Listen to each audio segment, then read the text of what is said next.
बहुत समय पहले नर्मदा नदी के तट पर एक महान नगरी थी, माहिष्मती। यह नगरी अपनी भव्यता, सोने जैसे महलों और अपार वैभव के लिए जानी जाती थी। इसका राजा था सहस्रार्जुन, जिसे कार्तवीर्य अर्जुन भी कहा जाता था। कहा जाता है कि उसके पास एक नहीं, 1000 भुजाएं थीं और उसके बल के आगे देवता तक झुकते थे। सहस्रार्जुन एक वीर और शक्तिशाली राजा था, पर धीरे धीरे उसके भीतर अहंकार घर करने लगा। वह सोचने लगा कि संसार में कोई भी उसकी शक्ति का सामना नहीं कर सकता। एक दिन अपनी शक्ति का प्रदर्शन करने के लिए उसने नर्मदा नदी में प्रवेश किया। उसने अपने सहस्र हाथों से जल को रोक लिया।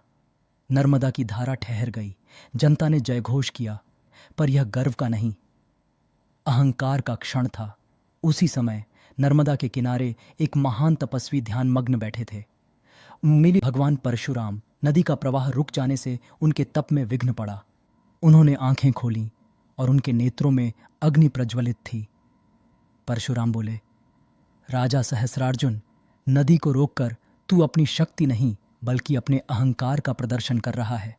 धर्म की मर्यादा तोड़ने वाला अपने ही अंत का कारण बनता है। परंतु सहस्रार्जुन हंस पड़ा। वह बोला, ब्राह्मण, तू मुझे रोक सकेगा? परशुराम शांत स्वर में बोले, मैं ब्राह्मण अवश्य हूं, पर जब अधर्म बढ़ता है तो ब्राह्मण भी क्षत्रिय का रूप लेता है। तभी गगन गूंज उठा, धरती कांप उठी। परशुराम ने अपना परशु उठाया। युद्ध आरंभ हुआ। एक ओर सहस्रार्जुन अपनी 1000 भुजाओं के साथ और दूसरी ओर अकेले परशुराम। शस्त्रों की टकराहट से आकाश गूंज उठा। नर्मदा की लहरें उफान मारने लगीं। परशुराम के प्रत्येक प्रहार में धर्म की शक्ति थी। अंततः एक तीव्र वार से उन्होंने सहस्रार्जुन का अहंकार चूर्ण कर दिया। राजा का शरीर नर्मदा के तट पर गिरा और माहिष्मती की नगरी में आग लग गई। महल राख में बदल गए और नर्मदा पुनः बहने लगी, जैसे वह भी अहंकार से मुक्त हो गई हो।